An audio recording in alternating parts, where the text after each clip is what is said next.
Desde su medio de comunicación, el único en ponerle todo en perspectiva, análisis de los acontecimientos con su respectivo contexto histórico.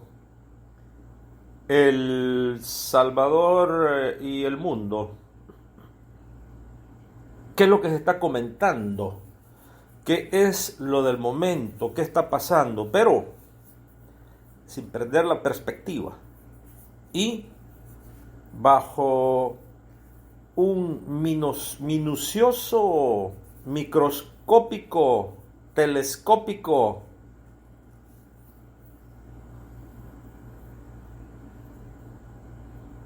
análisis. Aquí nos están mandando más mensajes, estamos tratando de darles lectura, pero de lo que se trata acá es de lo que les mencionábamos, del análisis que además de ser análisis y de ser microscópico, es con contexto histórico. Vea usted, El Salvador se dan 30 días más al régimen de excepción. Emmanuel Macron gana la reelección en Francia.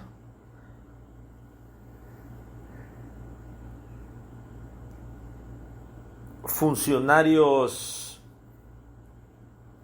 de gobiernos anteriores se encuentran en la huida, se han ido del país bajo explicaciones de que hay una dictadura,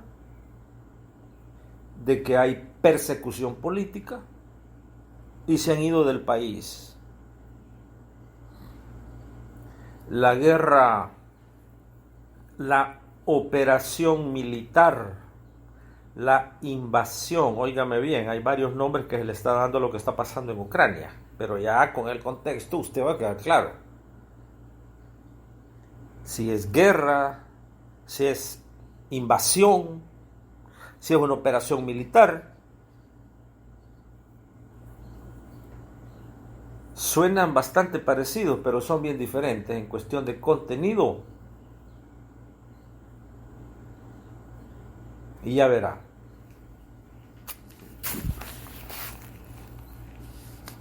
Ahorita estamos, las pausas que va a escuchar en el transcurso del programa son las que se le está dando a los comerciales, porque recuérdese usted que este su medio no solo es radio e internet, sino que también es YouTube, es canal de televisión y es Facebook. Por lo tanto, tenemos que hacer esos espacios obligados.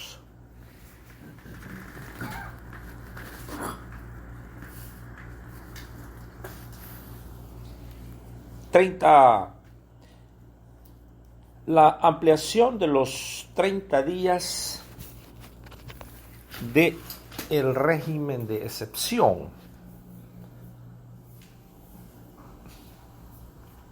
que en esencia le limita muchos derechos constitucionales a los ciudadanos.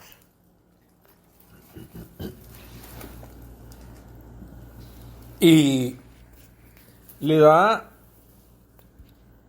un poder aún sin límites al Estado. Eso es en esencia lo que el Estado tiene cuando habla de la ampliación de otros 30 días. Ahora, pero en el contexto de la realidad salvadoreña, ¿qué se puede decir? No es primera vez que una acción de este tipo se lleva a cabo. Y no es primera vez que una acción de este tipo va a fracasar rotundamente. Porque todo lo que se ha hecho en base a atacar consecuencias, no causas.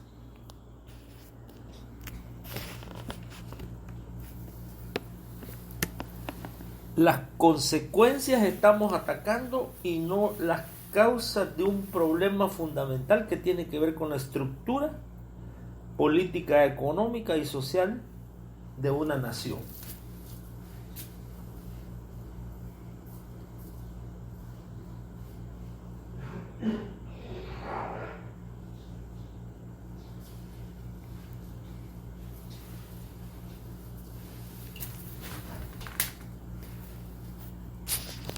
Estamos ya leyendo todos estos saludos que ustedes están mandando. Sigan mandándolos, no hay ningún inconveniente. Aquí los estamos recibiendo. Tiene razón, nos decía usted. Es que la represión estatal no empezó ayer. La represión estatal contra la sociedad civil no es nada nuevo. El Estado en El Salvador se ha utilizado para imponer un terror, obviamente institucionalizado, en la población civil. El Salvador ha pasado por estados de sitios, por toques de queda, por leyes marciales. Entonces, esta es una acción más. ¿Por qué va a un fracaso total? Porque al igual que las demás imposiciones estatales de violencia generalizada, así como esta fracasaron, va a fracasar esta por la razón fundamental de que no se va a la raíz de los problemas. El Estado lanza todos sus instrumentos de violencia contra uno de los sectores de la sociedad salvadoreña que históricamente siempre es reprimido, como lo es la juventud. Por razones que siempre el Estado tiene listas y tiene disponibles.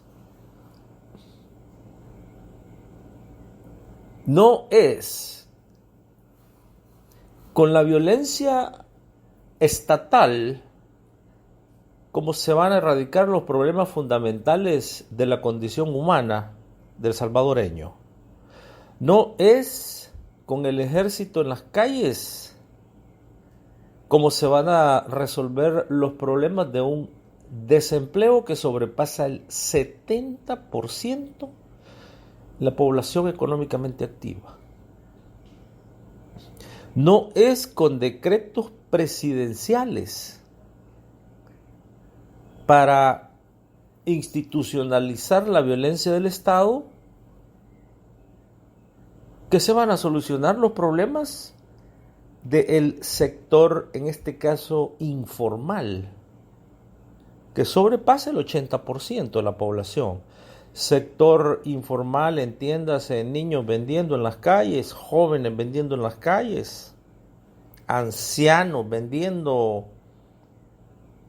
desde zapatos,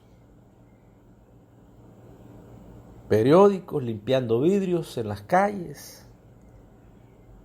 Ese es el problema. Esa es la raíz de todo lo demás. No es con ir a derribar puertas a las colonias más pobres, en donde no hay necesidad ni de llevar nada para derribar esas puertas, porque son puertas que solo están, en muchos casos, arrimadas, puestas. A donde hay que llevar armamento pesado para abrir portones de acero inoxidable, es donde viven los verdaderos dueños del país, donde vive la verdadera oligarquía, donde viven los causantes de este problema. Entonces, regímenes de excepciones pueden ir y venir, pero mientras no se recupere la evasión y elusión fiscal, que sobrepasa en muchos casos los 3.000 millones de dólares,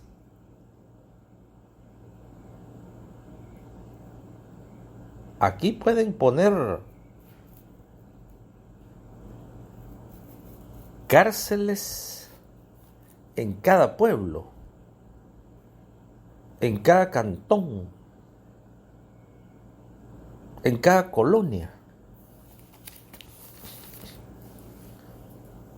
Y no se va a resolver el problema fundamental de la condición humana del salvadoreño, que es ser pobre. Ser pobre en El Salvador implica no solamente andar en una desesperación cotidiana de qué es lo que voy a comer en los 3 tiempos, si es que voy a poder hacer 3 tiempos, o si mañana voy a poder vender lo que ando vendiendo y poder tener así un par de dólares al final del día. Y ver cómo hago para pagar los exorbitantes precios de la energía. Uno de los pueblos que más sufren por los precios sin control de la energía, en donde usted recibe hoy el precio que tiene que pagar y el otro mes puede hacer que sea 3 veces más lo que hoy pagó, sin haber consumido 3 veces más lo que consumió en el pasado. Hay un capitalismo devorador. No tiene fronteras en El Salvador, no tiene límites. Arrasa con todo, quiebra todo, destruye todo, pero todo lo que está del lado de las grandes mayorías necesitadas de una vida digna. Hablar entonces de estas militarizaciones de una sociedad con hambre, con sed, con falta de energía eléctrica, con falta de justicia, con falta de protección a los derechos humanos,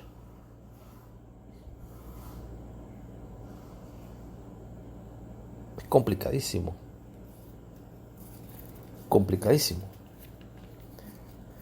Y hay que recordar que aquí hubo un máximo exponente de la Iglesia Católica que fue un arzobispo, Monseñor Óscar Arnulfo Romero y Galdames, que fue masacrado, que fue asesinado. Le partieron el corazón a balazos por decir que el Estado es represivo,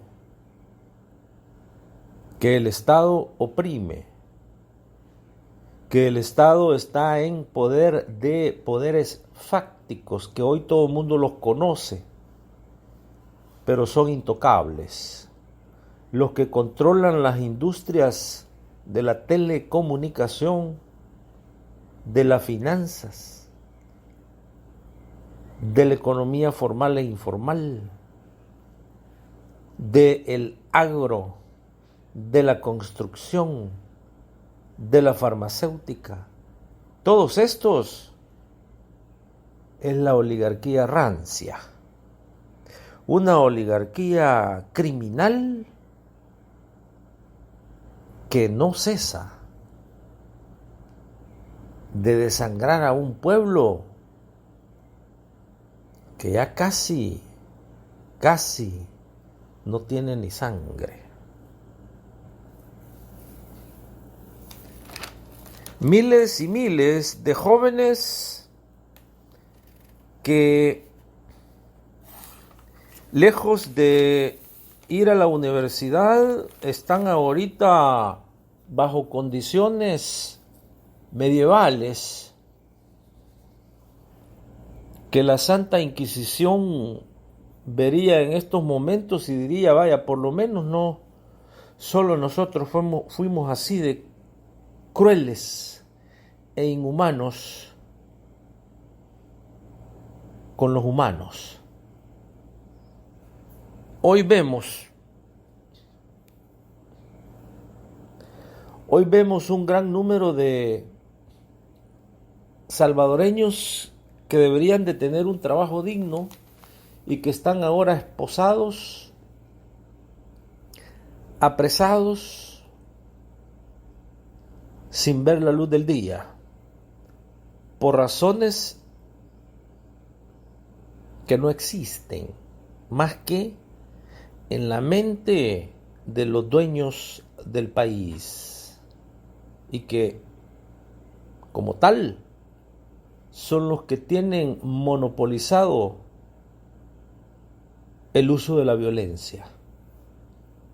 Y es un país que no se escapa de el uso de la violencia de todo tipo.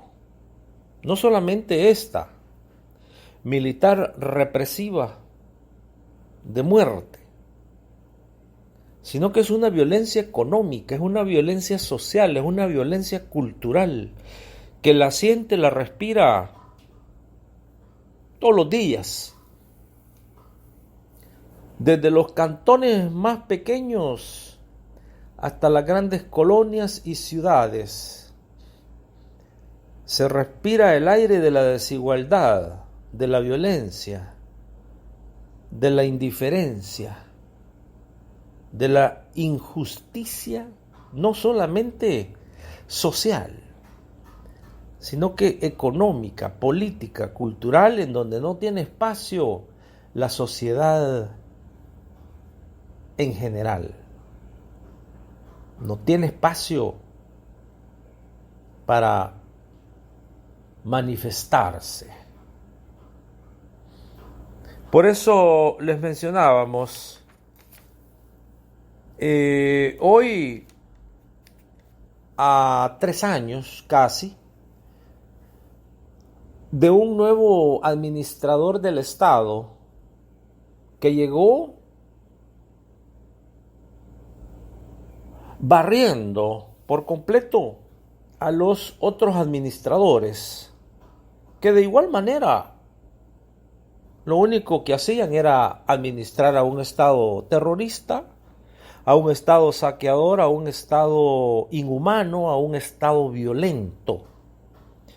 Por lo tanto, como administradores no era mucho lo que podían hacer, más que seguirlo administrando. La tragedia del momento es que esta nueva fuerza política llegó con una narrativa que confundió a muchos. Los confundió a tal grado que le dieron un apoyo incondicional que llegaba a momentos a verse como un apoyo ciego, el cual lo aprovechó esa nueva administración, esos nuevos administradores, y 3 años después la condición humana se degenera, se debilita, se empobrece.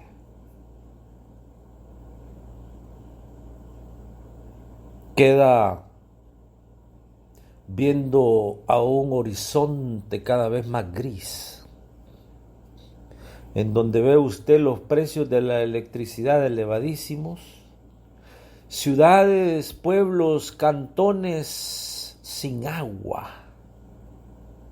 en un país que no tiene ni 22,000 kilómetros cuadrados. O sea, no llega ni a las 12,000 millas. Un país tan mínimo que nos decían algunos aquí en las Naciones Unidas que no hay ninguna explicación de ningún tipo el por qué existiera una familia sin agua y sin energía eléctrica. Y le decía al estimado y experimentado experto, le decía que aquí hay ciudades enteras, hay pueblos enteros, hay cantones enteros que no conocen un hospital, que no conocen una clínica, que no le llega el agua, que no saben lo que es electricidad. Esto es inverosímil en los ojos de muchos. Hay hoy entonces un panorama bastante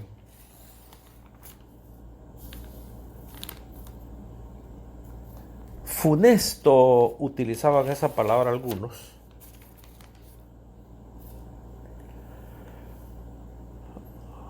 Hay un pueblo que ha quedado completamente enmudecido, engañado, humillado, indignificado, después de darle la confianza a un grupo de administradores que decía haría las cosas diferente en el sentido de favorecer a los más necesitados y no trabajar para los más poderosos, como lo habían hecho administraciones anteriores. Hoy un pueblo todos los días observa lo contrario y dice: esta administración se está portando tan mal o peor como las administraciones que hemos sacado del mapa político.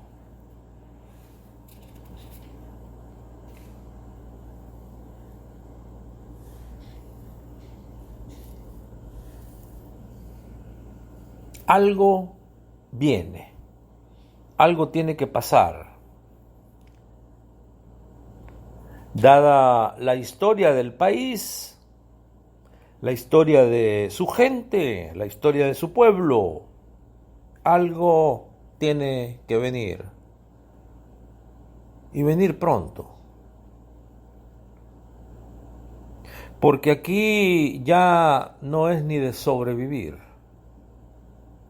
En las palabras de algunos, ya no se puede ni sobrevivir, no digamos vivir. Vivir queda para una minoría, esa minoría que siempre ha vivido de los demás. A esos en donde los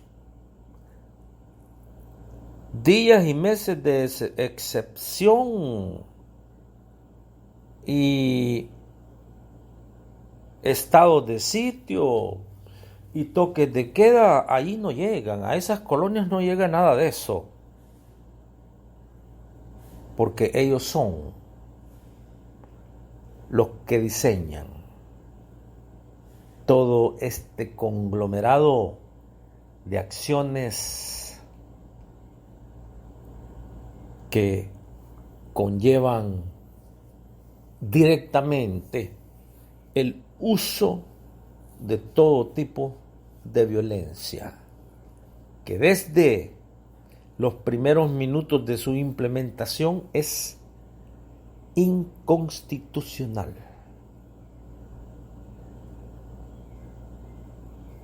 Aquí está usted en su medio, en donde estamos en directo y en vivo, y nos decían: un banquero es reelecto en Francia. ¿Qué le espera a ese pobre pueblo?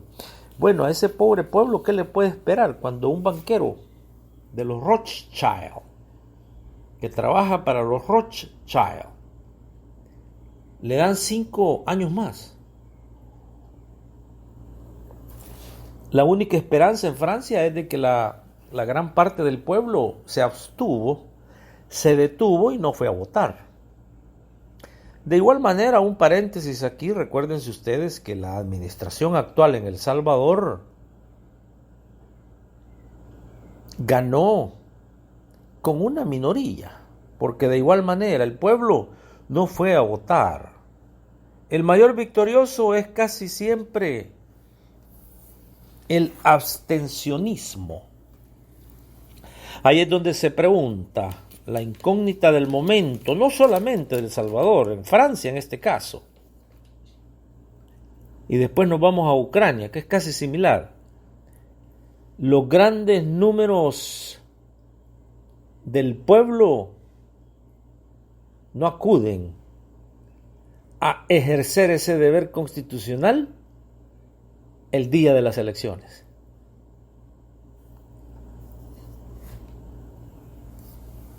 No van. Bueno, ese es un acto político de una gran dignidad, nos decían.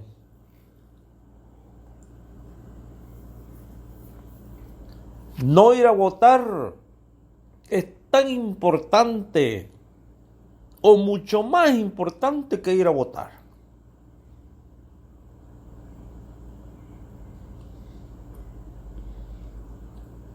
Los abstencionistas son los ganadores en muchas partes del mundo cuando vienen esos procesos electorales. Estados Unidos es uno de los países más importantes en donde esto es bien obvio. En Estados Unidos usted puede ser electo y reelecto con 10%, con 15%. Precisamente para eso designaron ellos esas leyes. Porque el ganador se lo lleva todo y el ganador es el que más votos sacó, aunque menos de la mitad de la población haya ido a votar. Es esta también una razón fundamental por qué el mundo está hoy así como está. Llegan gobiernos a los poderes, llegan administradores a administrar los estados que no tienen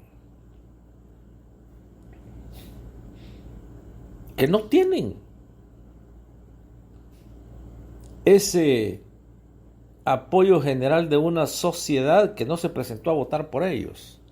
Hoy en Francia vienen tiempos tumultuosos.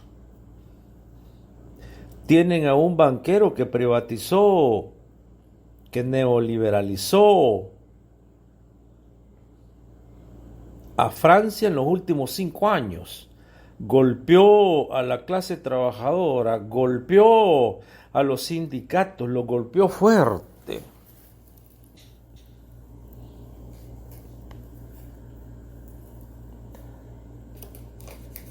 Estos 5 años son 5 años de bastante agitación,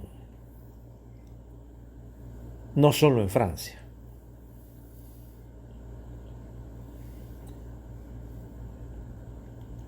Rusia no está en guerra con Ucrania. A Rusia ahorita lo está atacando la OTAN en Ucrania, que es muy diferente. Rusia en su operación militar tenía todo contabilizado, que no iba a ser cuestión de 3 meses, sino que menos. Pero luego los más de 30 países de la OTAN decidieron